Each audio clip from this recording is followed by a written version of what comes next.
Bonjour à tous, j'espère que vous allez bien. Aujourd'hui on se retrouve pour une nouvelle vidéo dans laquelle je vais vous parler du Realme GT Neo 2 qui est ici, qui est, je vous dis tout de suite d'entrée, un très bon choix à ce tarif là, pour rappel autour des 400 €, un peu plus, un peu moins, ça va dépendre des sites, mais vraiment c'est un très bon choix. Côté design, on l'a vu dans l'unboxing, il est juste magnifique, je trouve, moi, rugueuse noire qui fait toute la longueur. On voit très bien que c'est un peu rugueux dessus, mais vraiment c'est un très bon choix. Ce téléphone plutôt, ce smartphone est un très bon choix pour qui veut rester dans cette gamme de budget. Vraiment, je vous le recommande. Alors évidemment, il a des petites faiblesses. Ici, pour moi, ça sera l'autonomie. L'autonomie que je trouve, voilà, une petite journée, pas beaucoup plus. L'avantage, c'est qu'il fournit un chargeur 65 watts charge rapide, le Super Dart Charge, sauf erreur. Et vous rechargerez votre téléphone pour la journée sans problème en rien de temps. Temps d'une douche, d'un déjeuner et vous êtes parti.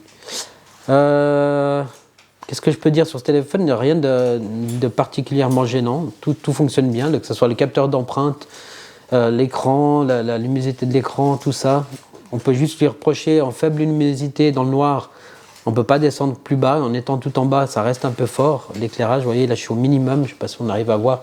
Et on aperçoit toujours quand même quelque chose. Et c'est vrai que dans le noir même, dans le noir complet, ça peut être un peu problématique. Maintenant, sinon, l'autre point négatif, entre guillemets, de ce téléphone, comme ça on les aura tous fait. Pardon, je vais juste remonter la luminosité. L'autre point négatif de ce téléphone, ça sera pour moi la partie photo. La partie photo qui fonctionnera bien uniquement si vous avez des bonnes conditions lumineuses, sinon ça sera un peu plus délicat.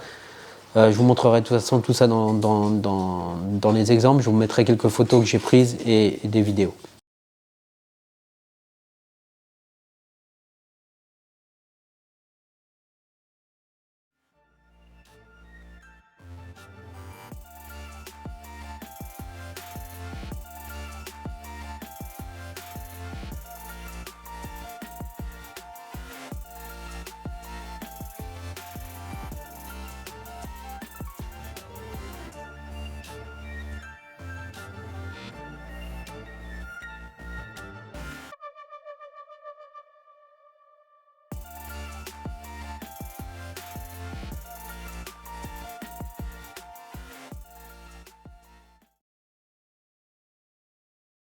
Donc là on est avec le Realme GT Neo 2 en 4K 60 images par seconde. Vous voyez que l'image, je le tiens à une main et l'image bouge quand même pas trop mal, même beaucoup, pour ne pas dire. Voilà ce que ça donne. On va essayer de faire un focus là sur la barrière. L'autofocus a l'air de bien réagir ici. Tac. Voilà. Contrairement au Realme GT Master Edition, celui-ci, l'autofocus a l'air de bien se comporter. C'est juste le tremblement de l'image. Alors si je le tiens à deux mains, non, ça bouge quand même pas mal en marchant. Mais bon, voilà ce que ça donne pour le 4K 60 images. Alors là, on est toujours sur le Realme GT Master Neo 2 en 4K à 30 images par seconde. Donc là, ça bouge moins, j'ai l'impression. Mais ça bouge quand même. Bien que j'ai l'impression que ça bouge moins qu'en 60 images par seconde. On va essayer l'autofocus, pareil. Là c'est bien, c'est parfait. Parfait, rien à redire sur l'autofocus ici. Là on est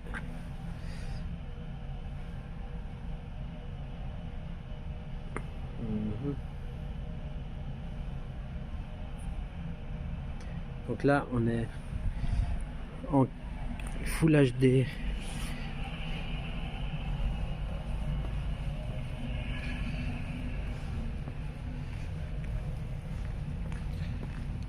Là on est toujours donc là on est en Full HD à 60 images par seconde. Vous voyez ce que ça donne ici.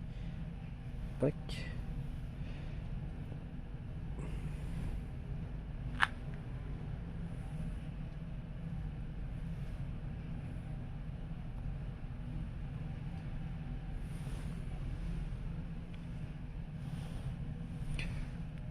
Bon, l'autofocus ça va, on va dire.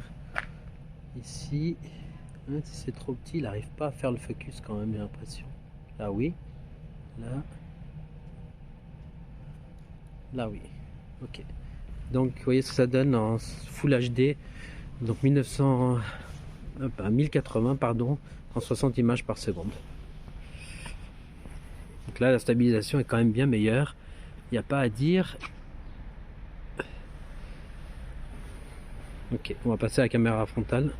Donc là on est toujours sur le Realme GT Neo 2 avec la caméra selfie et on voit ce que ça donne ici au niveau du vlog. Comme ça, si on le tient, la luminosité là derrière, bon, voilà, ça reste un peu brûlé, vous voyez ce que ça donne. Mais la stabilisation encore est correcte, je trouve. On verra le son, ce que ça donne également, mais ça a l'air de bien fonctionner ici pour ça. Pas de souci. Tac, on va changer de lumière un peu. C'est quand même bien cramé derrière. La gestion va être un peu difficile, mais ça va. Voilà ce que ça donne. La partie jeu, donc sans problème, hein, sans grande surprise, le Snapdragon 870 ici fera tourner tous les jeux du Play Store du moment. Il n'y a aucun problème là-dessus. Je vous mettrai également une petite démo.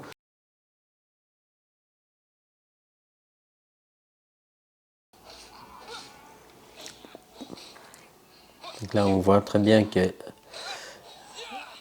il n'y a aucun souci. Si je slide d'un côté comme de l'autre, vous voyez là, ici, là, il n'y a aucun ralentissement, rien, aucun lag. Il n'y a aucun souci. Ça tournera sans problème. Vous pouvez y aller les yeux fermés.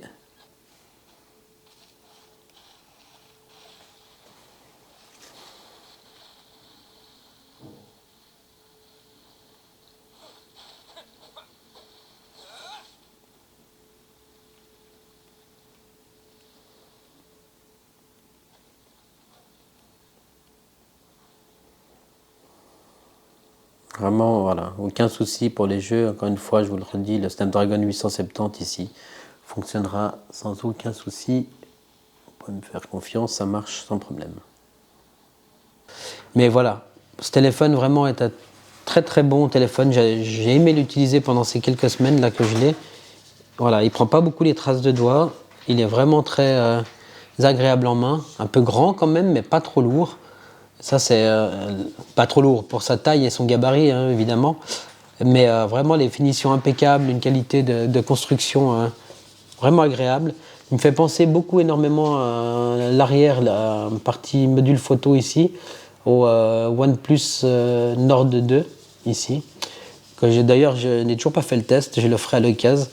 Donc n'oubliez pas, une petite parenthèse, de vous abonner, d'activer la cloche de notification pour ne perdre aucune de nos vidéos, bien sûr. Donc voilà, ce téléphone vraiment pour moi un bon coup de cœur. Il a un haut-parleur stéréo, donc il sort le son en haut et ici en bas, le principal étant en bas, avec un appui ici, vous êtes en pleine immersion avec votre téléphone, donc ça c'est vraiment très cool.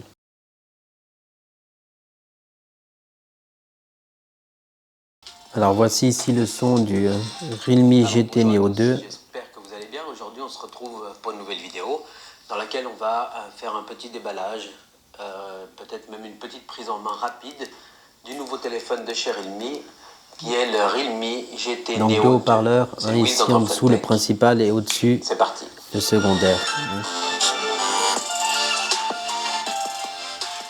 Pour rappel, le Realme voilà. GT. La surcouche Realme, oui, moi me plaît beaucoup. J'aime beaucoup cette possibilité de customiser son téléphone, de mettre les icônes de la taille qu'on veut, les dimensionner, etc., etc. Franchement, j'ai trouvé très bien cette surcouche sans être lourde et indigeste. Vraiment, celle-là est un peu comme je dirais comme les OnePlus, un peu stock comme ça. Vraiment, je trouve très bien. Voilà, ça c'est personnel.